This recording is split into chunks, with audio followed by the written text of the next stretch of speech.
Olá, gente. Estamos aqui mais uma vez para a nossa EBD Online e hoje vamos continuar com a nossa série de profetas, continuando com o profeta Daniel. Hoje vamos falar mais especificamente sobre as visões do profeta Daniel. Eu falei na aula anterior, que eu iria dar uma continuidade porque o profeta Daniel precisava de uma atenção maior aí da minha parte sobre esse assunto. E hoje nós vamos tratar, na aula passada nós tratamos especificamente mais da história do profeta, e hoje vamos tratar mais especificamente das visões, das profecias que ele teve, das visões que ele teve e qual a importância para o mundo da época e para a igreja, certo? Eu vou mudar aqui. Primeiro ponto, recapitulando as aulas anteriores, nós vamos relembrar um pouco aqui a aula anterior. Primeiro, o nome Daniel tem como significado Deus é meu juiz. Ele foi levado ao exílio da Babilônia ainda muito jovem e ele foi um grande auxílio ali na corte babilônica. Ele esteve ali profetizando junto aos reis que ocuparam o trono da Babilônia. Ele possivelmente era de linhagem real ou nobre, ok? Conforme diz o texto. E os seus escritos têm grande teor escatológico. Aí a gente vai ver isso aqui. E muitas das coisas que Daniel fala e profetiza têm até a ver com a vinda do Messias e com a consumação de todas as coisas, com o novo céu, nova terra, a escatologia no geral. Ele é autor do livro que leva o seu nome. Eu falei essa introdução aqui só para a gente dar uma recapitulada sobre quem nós estamos falando. Ok? Eles estavam fora de Israel. Vamos frisar isso aqui. Ele profetizou isso fora do país de Israel. Ele profetizou isso na Babilônia. Lembrando que ele conviveu com vários reis. Ele não conviveu apenas com Nabucodonosor. Ele conviveu com Belsazar, ele conviveu com Dario, ele conviveu com os reis. Ok? Então, vamos aí investigar mais a fundo quem foi esse grande profeta e as suas visões, as suas profecias, e como isso moldou a religião do judaísmo e como isso moldou a igreja, o que isso tem a ver com Jesus, o que isso tem a ver com a nova aliança, o Novo Testamento e tudo mais. Okay? Primeiro ponto. Primeira visão que eu quero tratar aqui com vocês de Daniel é a visão, vou até pegar minha Bíblia aqui, é a visão dos 4 animais, mais conhecida como as 4 bestas ali na Bíblia, está lá presente em Daniel capítulo 7. Eu vou ler um pequeno trecho aqui para vocês. Deixa eu ver. Não é esse trecho, e eu comi bola aqui, mas vamos lá. Daniel capítulo 7. Vamos lá ver aqui. A partir do primeiro verso. No primeiro ano de Belsazar, rei da Babilônia, aqui já depois de Nabucodonosor, aquele rei que teve aquela inscrição na parede, que Daniel foi chamado para decifrar o que estava escrito ali. Veja só. No primeiro ano de Belsazar, rei da Babilônia, teve Daniel na sua cama um sonho e visões na sua cabeça. A gente está falando de um sonho aqui, então. Então escreveu o sonho e relatou o resumo, a suma das coisas. Falou Daniel e disse: Eu estava olhando na visão noturna, e eis que os 4 ventos do céu agitavam o mar grande, e 4 grandes animais, diferentes uns dos outros, subiam do mar. O primeiro era como leão e tinha como asas de águia. Enquanto eu olhava, foram-lhe arrancadas as asas. E foi-lhe levantado à terra e posto em 2 pés como homem, e foi-lhe dado o coração de um homem. Continuei olhando, e eis que um segundo animal, semelhante a um urso, o qual se levantou de um lado, tendo na boca 3 costelas entre seus dentes, foi-lhe dito assim: Levanta-te, devora muita carne. Depois disto, continuei olhando, e eis aqui outro, semelhante a um leopardo, e tinha nas costas 4 asas de ave. Tinha também este animal 4 cabeças, e foi-lhe dado domínio.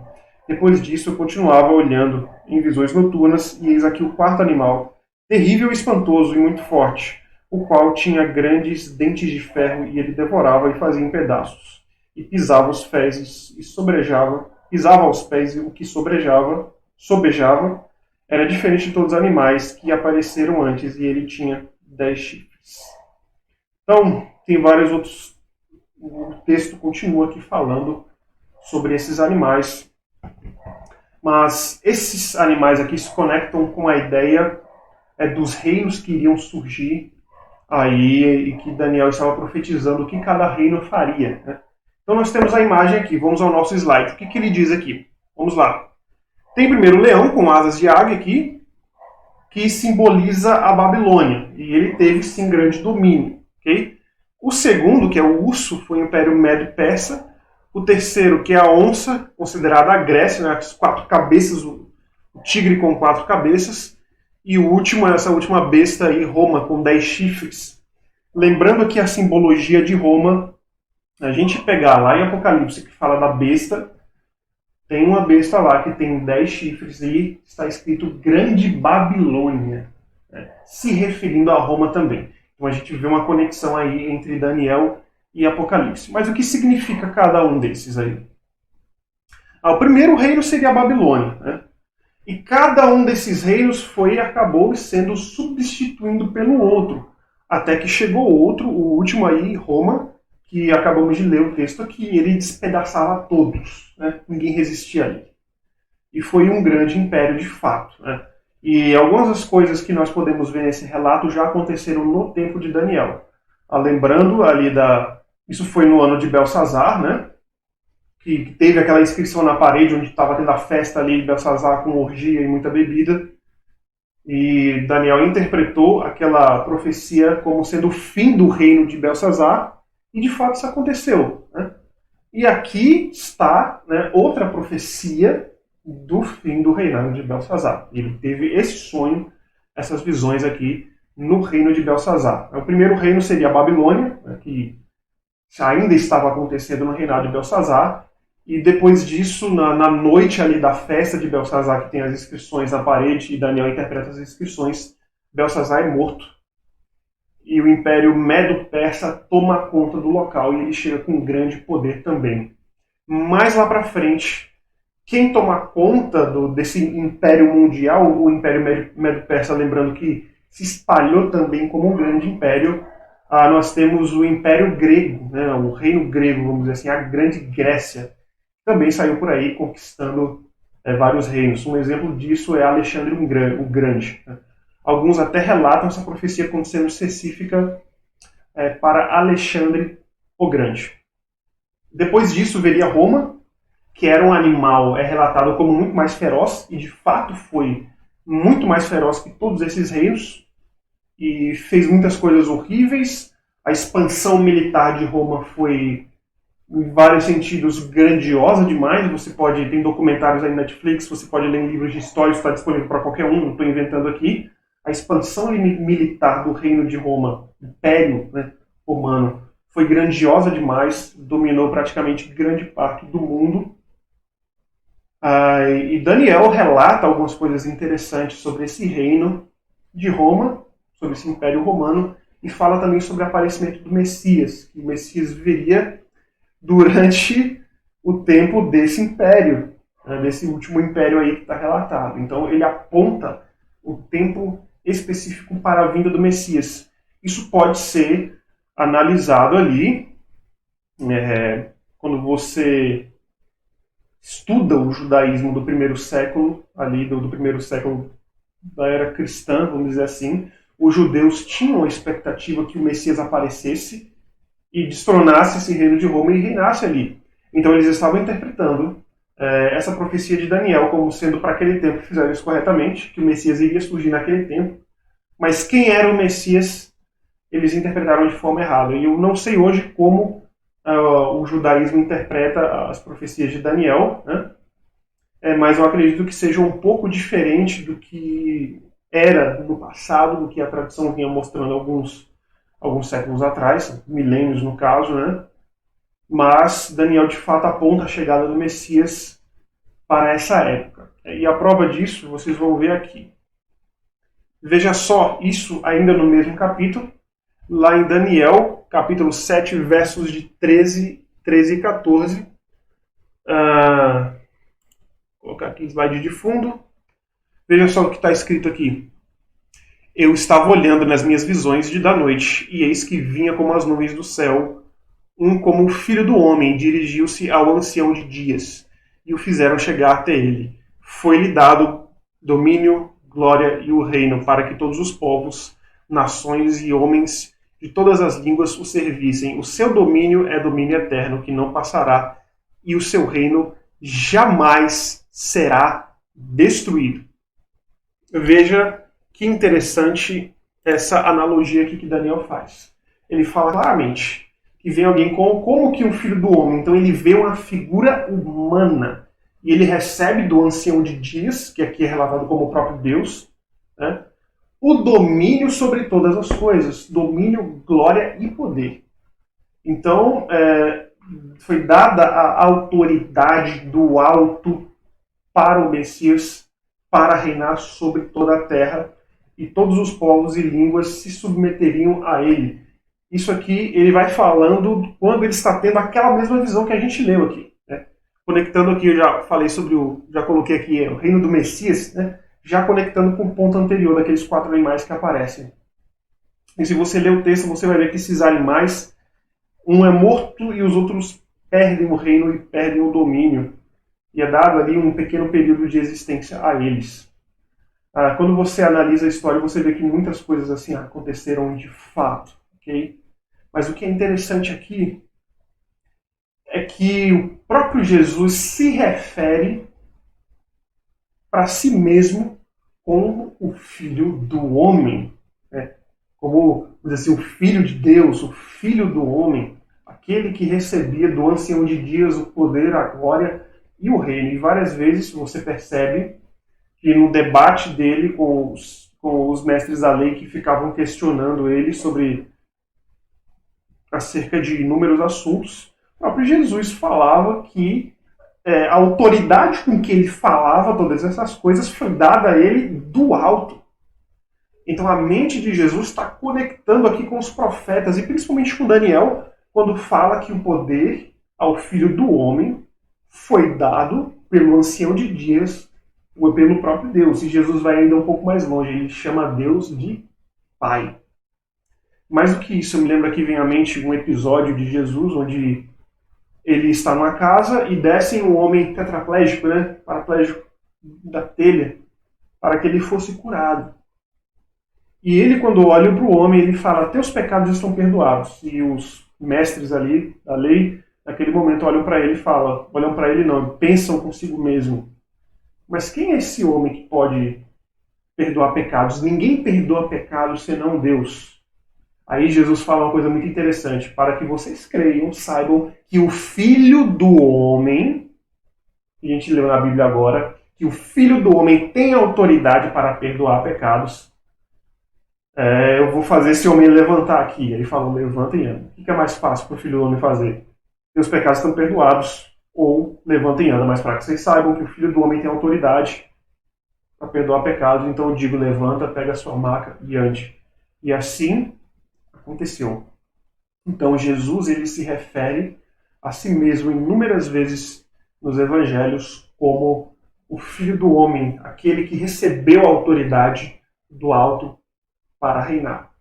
Só que o problema é que os judeus interpretaram essa passagem de uma maneira peculiar.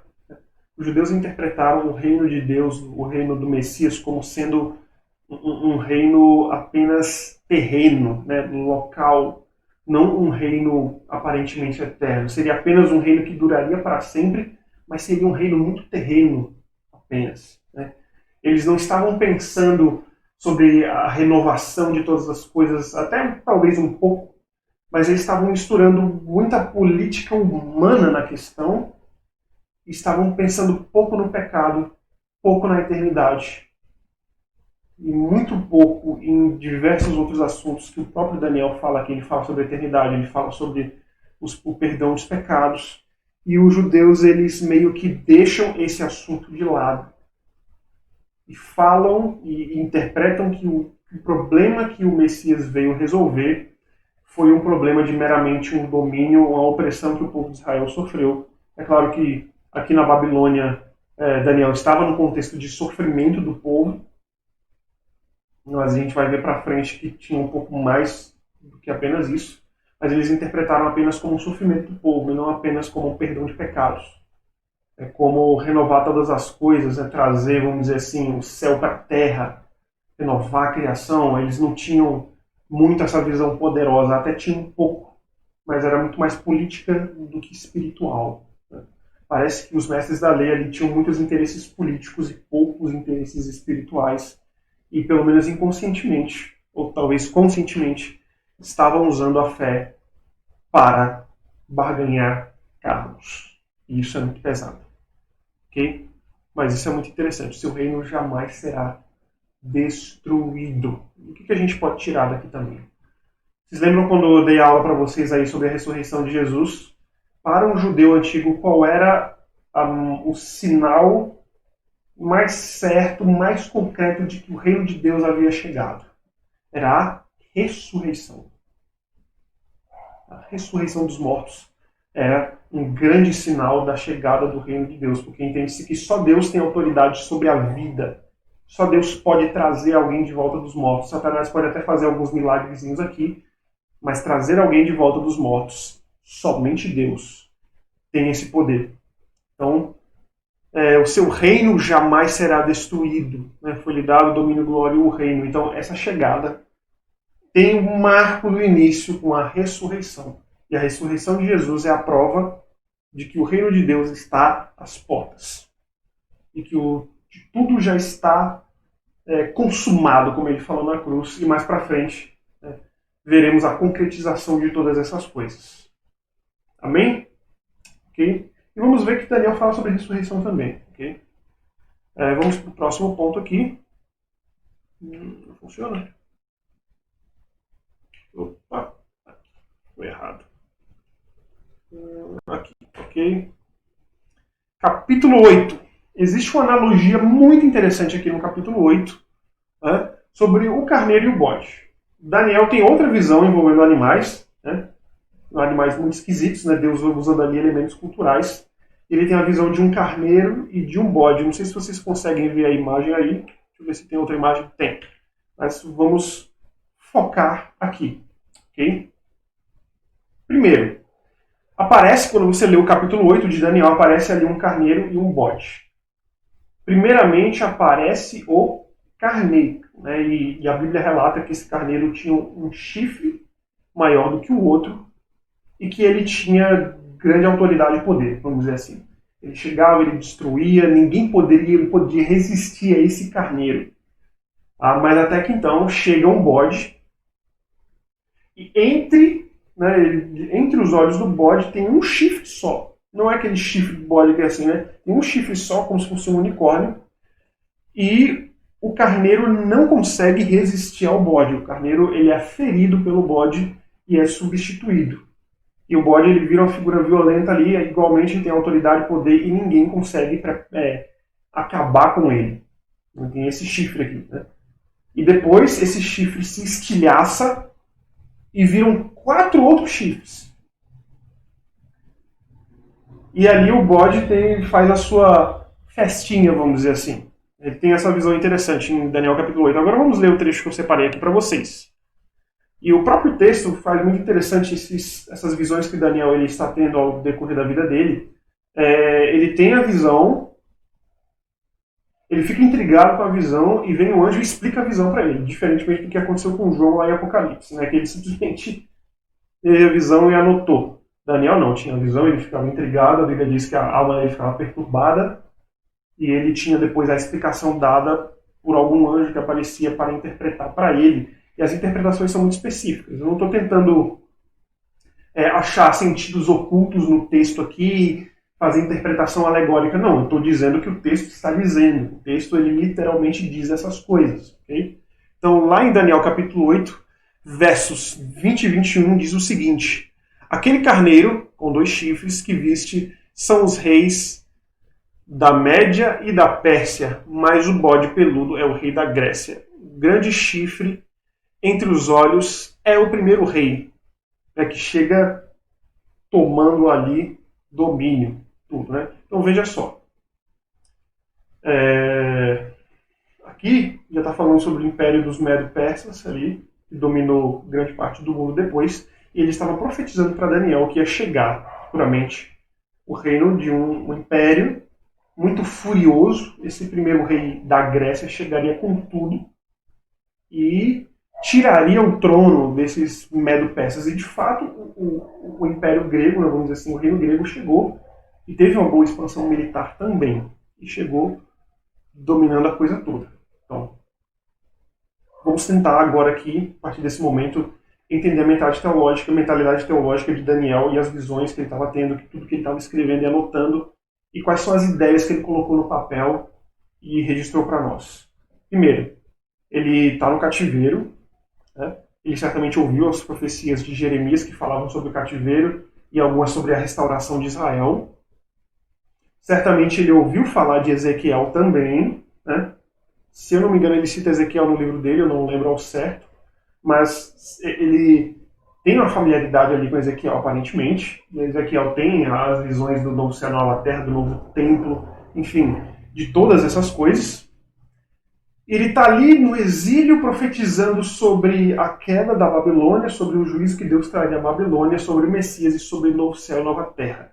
As visões de Daniel tinham esse link lógico que seguiam do abandono de Israel, mas Israel seria restaurada a sua terra e futuramente, depois da restauração da terra de Israel, haveria o reinado do Messias e depois disso o novo céu, a nova terra, a ressurreição, enfim, todas essas coisas que nós estamos estudando agora.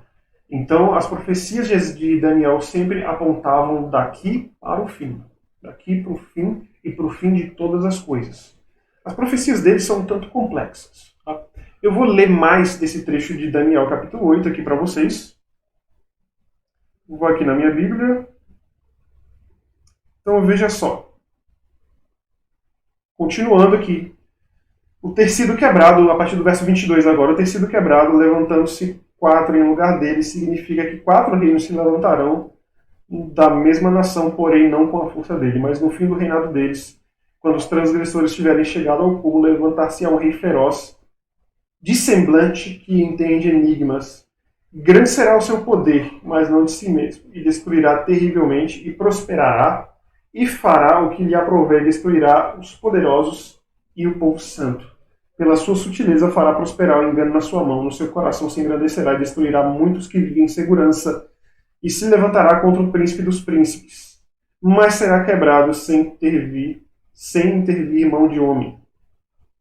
Enfim, esse trecho aqui a gente aparentemente já está ocorrendo pelo reinado de Dario, que era o Medo-Persa, né? Que era o Medo-Persa. Uma das coisas interessantes aqui que a gente viu é que depois viria um reino feroz que destruiria os santos de Deus, que faria uma matança e se engrandeceria a si mesmo. Vamos lá. Alexandre o Grande, ele pensava ser um deus, ele tinha essa aspiração de ser um deus. Lá em Roma, na Roma Antiga, foi instituído o chamado culto ao imperador, onde o imperador era literalmente cultuado como um deus. Então veja a analogia. Daniel ele diz que esse reino se engrandecerá a si mesmo, esse rei, e será poderoso e destruirá o povo, colocará de novo o povo santo em opressão. E aqui eu entendo que essa profecia não fala somente sobre o povo judeu, mas sobre a igreja também. Então lembre-se que o povo de Roma, que o Império Romano, colocou a igreja também em opressão terrível. Né? Muito interessante que ele coloca a nação de Israel em opressão, esse reino. Okay? E você percebe ali que Daniel ele vai descrevendo, é muito claro, muito objetivo, é muito direto, é muito fácil de entender e fazer essas analogias. Eu não estou fazendo interpretação alegórica aqui, tá? Mas eu estou seguindo o que Daniel está falando e aparentemente é isso mesmo. Okay? Então ele está pincelando as coisas. Ele está falando, olha, tem esse exílio aqui, que a gente está na Babilônia. Daqui a pouco vai vir o Império Medo-Persa, vai acabar com tudo isso aqui, esse Império Babilônico. Daqui a pouco vai vir o Império Grego. Daqui a pouco vai vir o Império de Roma, que vai assolar vocês de novo, ok? Mas no fim das contas virá um reino que não tem fim.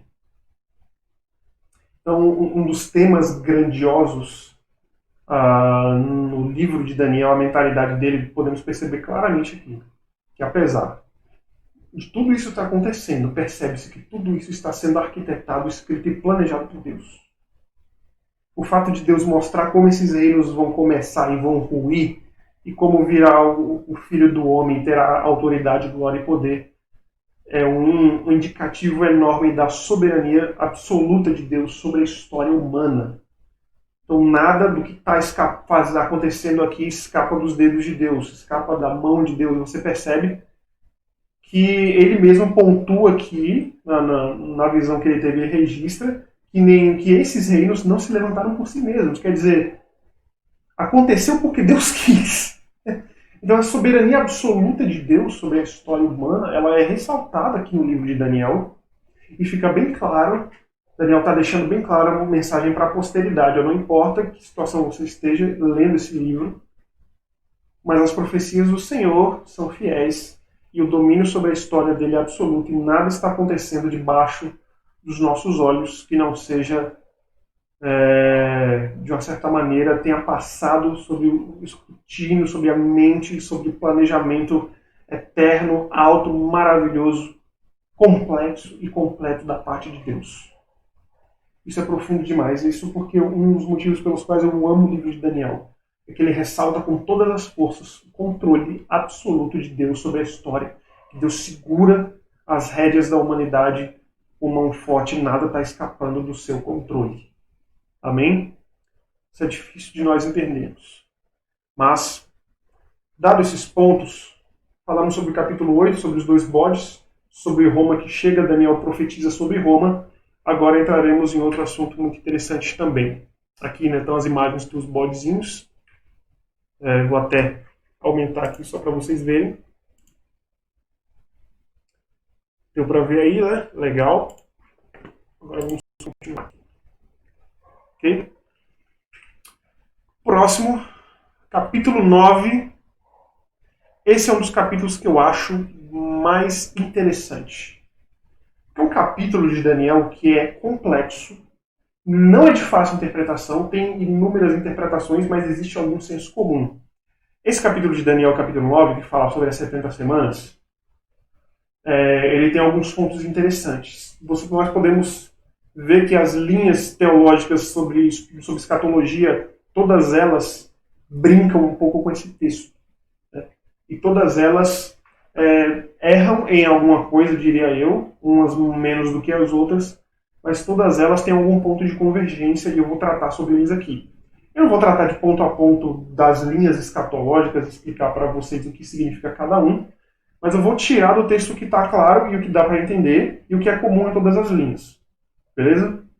Então vamos lá, 70 semanas. Primeiro, dá para entender que isso aqui é simbólico, né? Então vamos lá ler o texto que está em Daniel 9:24.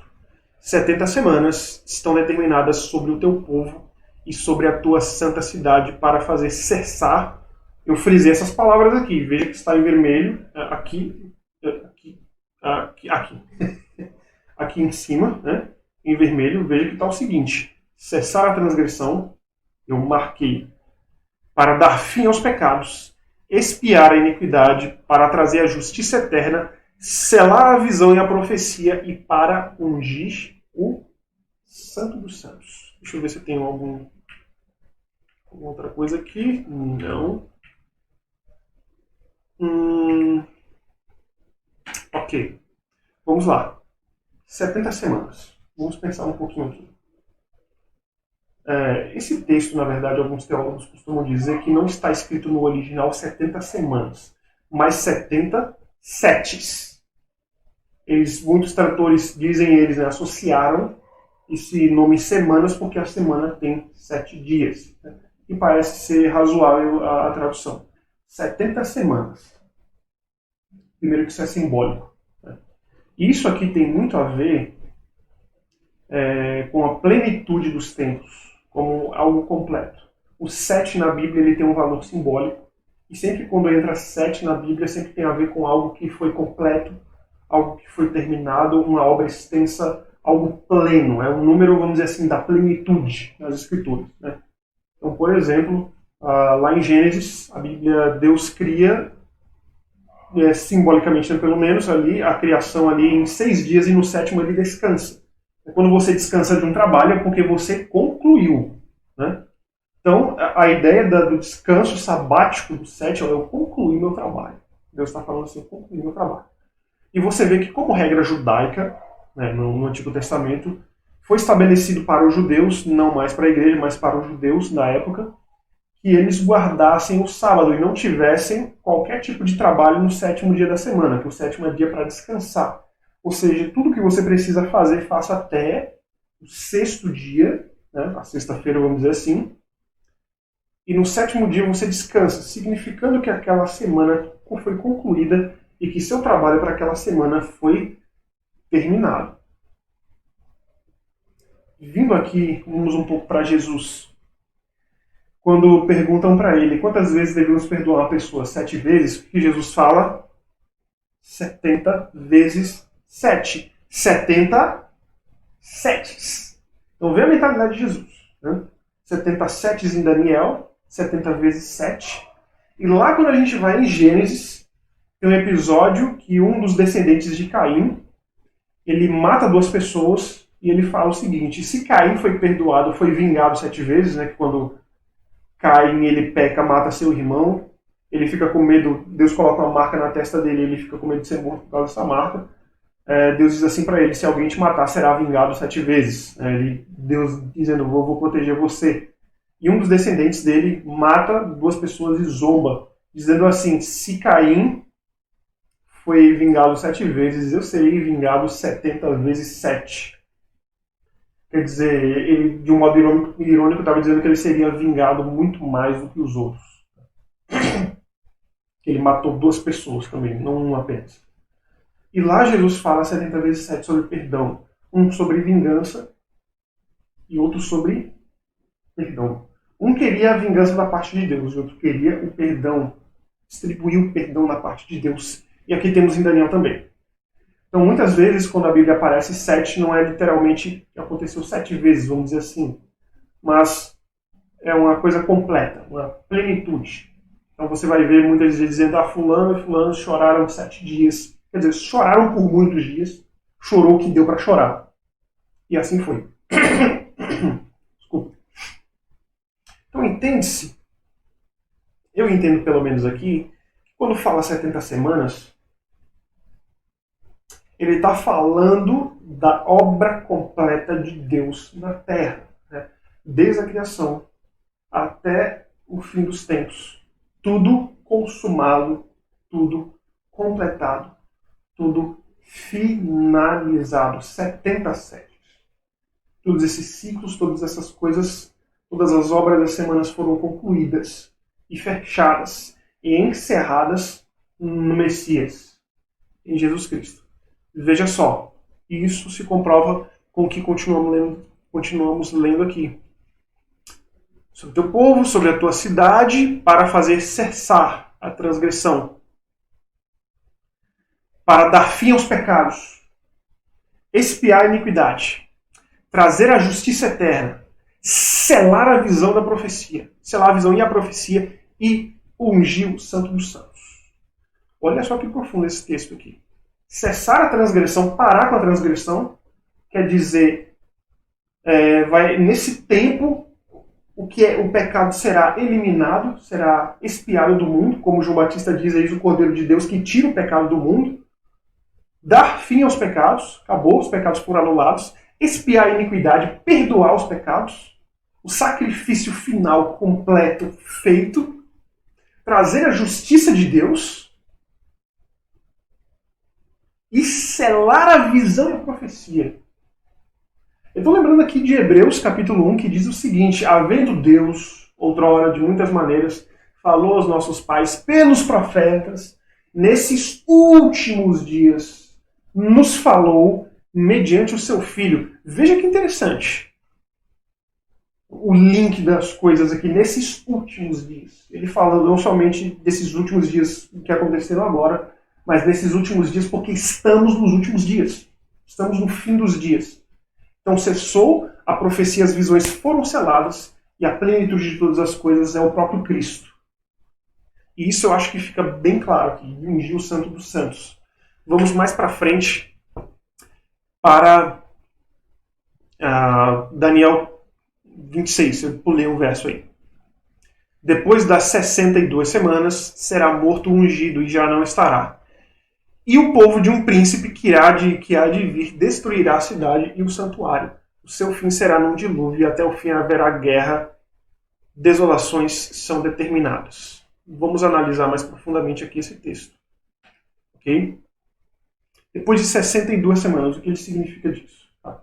Ele fala de um período de uma semana, você pode ver no verso 25 isso, e depois ele fala de mais 62 semanas. Então, uma semana, né? 7 semanas, desculpa, ele fala de 7 semanas, de um período de 7 semanas, depois ele fala de 62 semanas. Né? 7 semanas mais 62, 69. O que isso significa que depois das 62 semanas, quer dizer, na 70ª semana, vamos dizer assim, na última semana, será morto o ungido. Qual o significado de Cristo? Jesus Cristo, não é sobrenome dele, Jesus Cristo, tá? É Jesus o Cristo, o ungido, o Messias. Messias significa ungido. Né? Messias significa ungido. E olha no verso 24 que fala aqui. Para trazer justiça eterna, selar a visão, profecia, e para ungir o Santo dos Santos. Né? Vamos lá, depois das 62 semanas será morto o ungido. Então ele está falando literalmente que haverá um ungido que será morto. E após ele não falar claramente aqui sobre a ressurreição, mas após isso, veja, já não estará, quer dizer, ele morreu, ressuscitou, e ele já não está, vamos dizer assim, entre nós aqui. E um povo de um príncipe virá e destruirá a cidade e o santuário, e o seu fim será no dilúvio, e até o fim haverá guerra, desolações são determinadas. Vamos lá.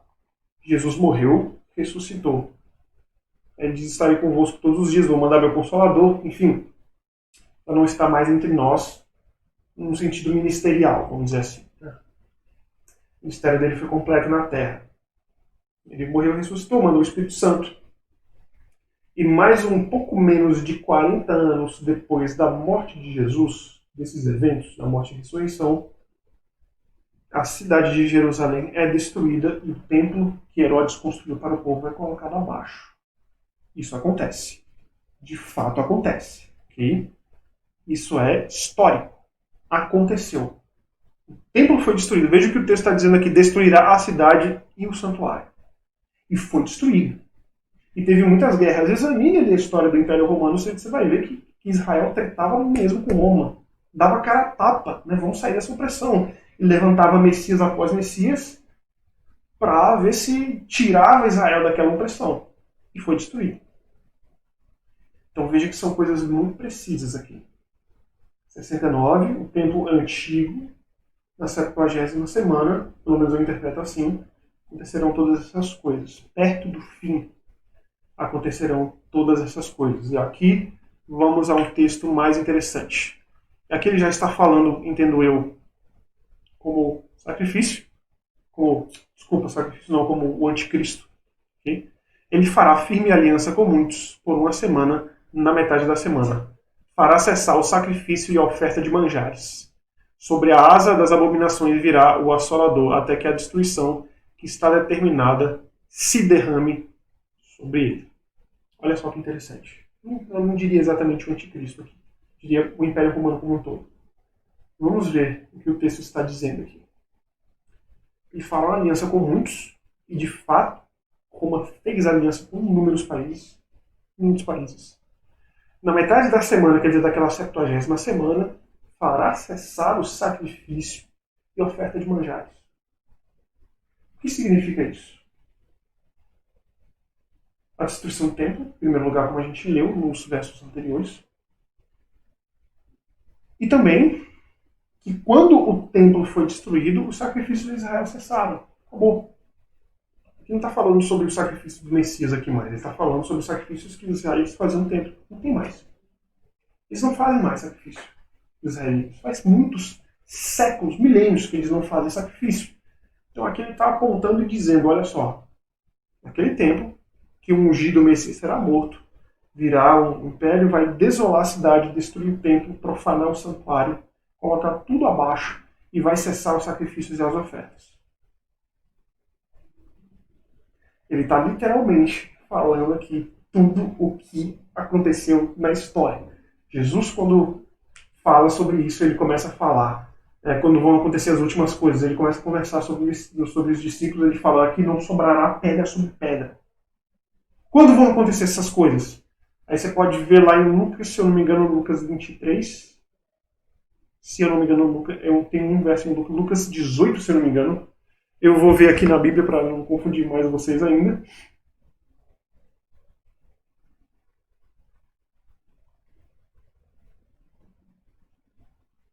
Lucas 18.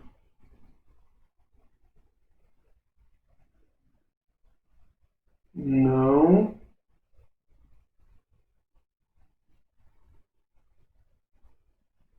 Não lembro agora. Marcos 18, desculpa, gente. Não. Marcos 13. Marcos 13. Gente, eu fiz uma volta enorme. Marcos 13.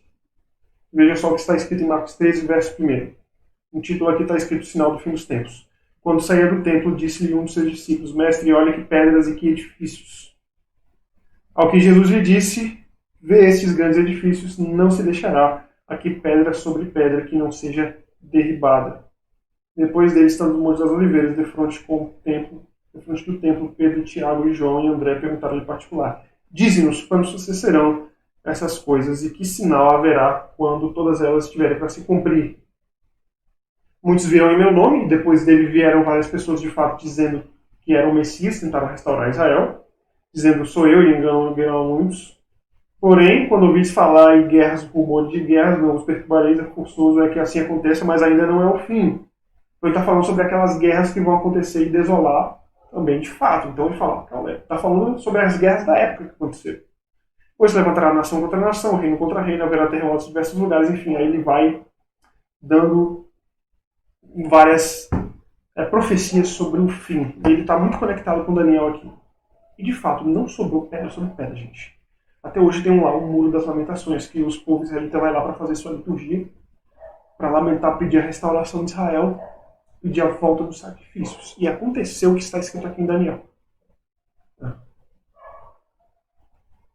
Sobre as asas das abominações virá o assolador, até que a destruição que está determinada se derrame sobre ele. Eu entendo aqui, alguns entendem como falando do anticristo, eu entendo que pode ser sobre o anticristo também, mas muito especificamente sobre o Império Romano, porque de fato o Império Romano ruiu, ok?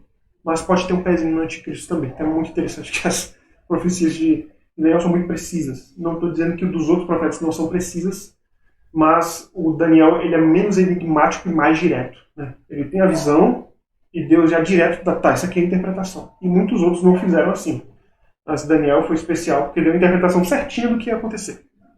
Né? Vamos lá. Próximo, o fim dos tempos. Já tomando 43 minutos de aula já aqui. Vamos lá. Capítulo 12, sobre o fim dos tempos, o último capítulo do livro de Daniel. Vamos lá ler. Daniel, capítulo 12, versos 2 e 3.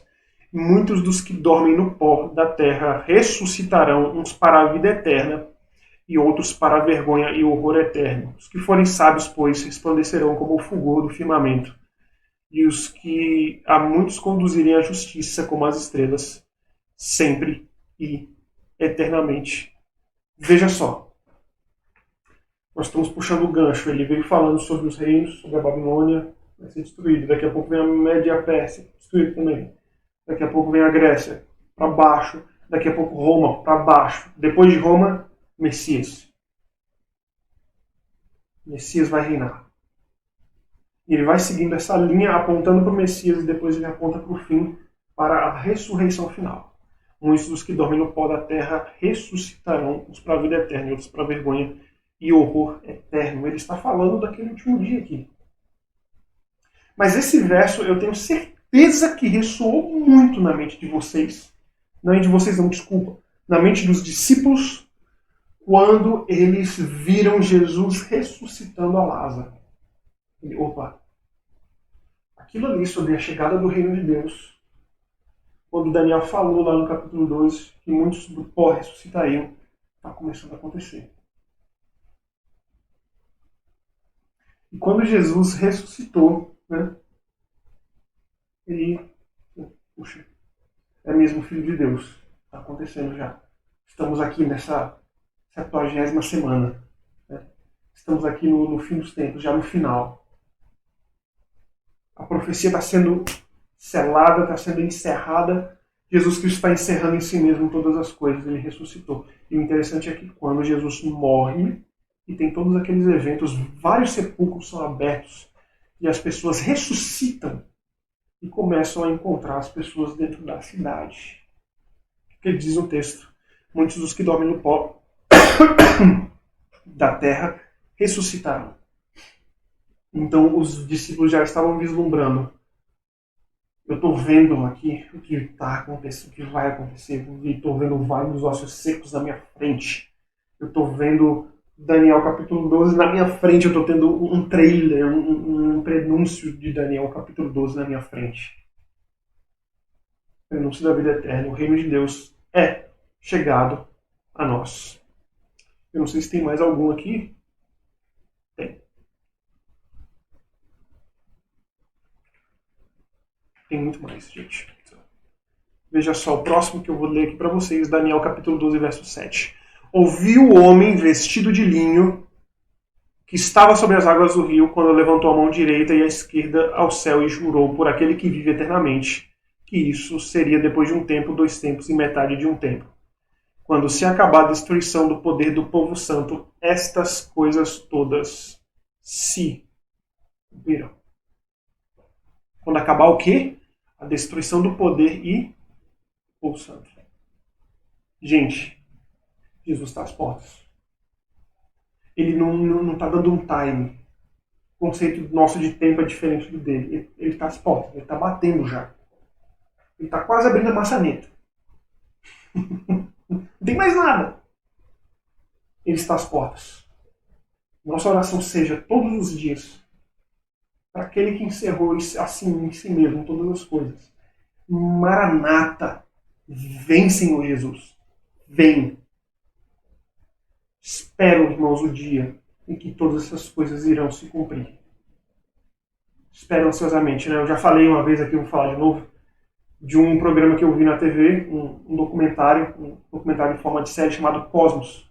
O apresentador, que é um astrofísico norte-americano, ele coloca toda a história da humanidade não, do universo, como nós conhecemos, num calendário. Ele coloca os 14 bilhões de anos de história do universo em um calendário. E ele diz uma coisa muito interessante. Sabe o que ele diz? Ele diz que tudo o que aconteceu, as guerras, os nossos combates, as nossas tensões políticas está no último minuto do dia 31 de dezembro do nosso calendário. Quer dizer, está tudo no fim aqui. É assim que Deus está enxergando a história. A gente pode ver como 2000 anos, mas para Deus está no último segundo. É interessante quando você vê um filme, por exemplo, The Flash. Você vê The Flash, ele está correndo. Para quem está vendo fora, né? Ele está correndo super rápido, mas na visão do próprio The Flash, se você pegar a visão dele, ele vê todo mundo se movendo bem devagar. E só ele aparentemente está andando normal. É mais ou menos isso. Na visão de Deus está tudo já muito rápido. A nossa visão parece que está tudo bem devagar.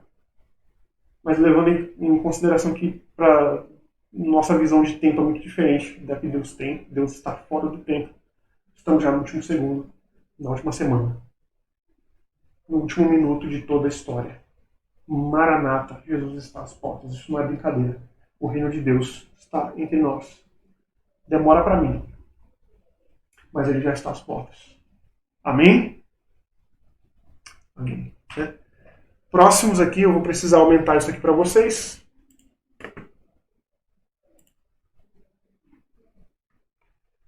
Depois do tempo em que o sacrifício diário for tirado e posta a abominação desoladora, ainda haverá 1290 dias.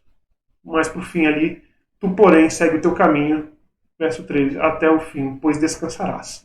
E no fim dos dias te levantarás para receber a tua herança. Vamos lá para o verso anterior que nós lemos aqui.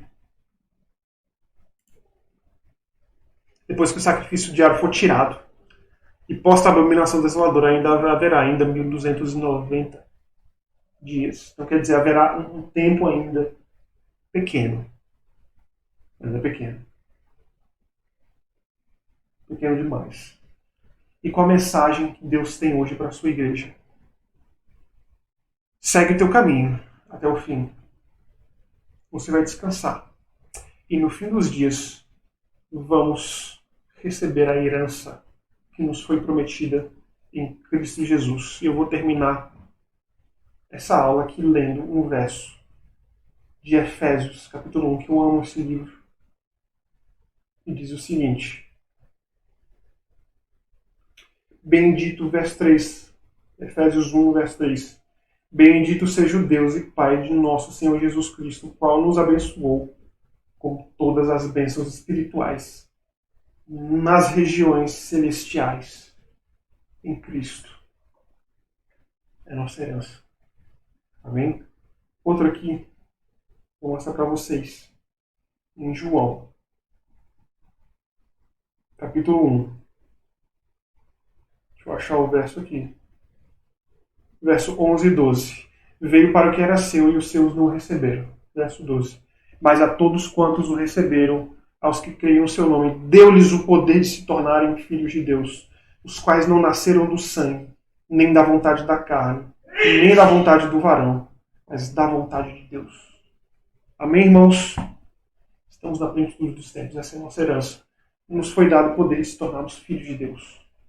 E como filhos, Ele nos dará a herança que Ele prometeu para a gente. Não porque merecemos, mas porque é graça. Amém.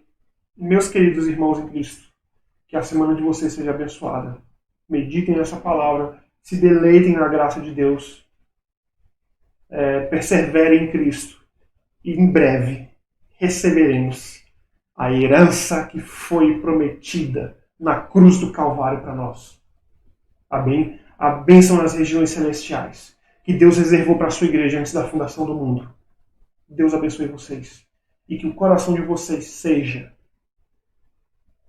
amaciado, acalentado e acalmado por essas palavras. Amém? Tchau, tchau. Deus abençoe vocês.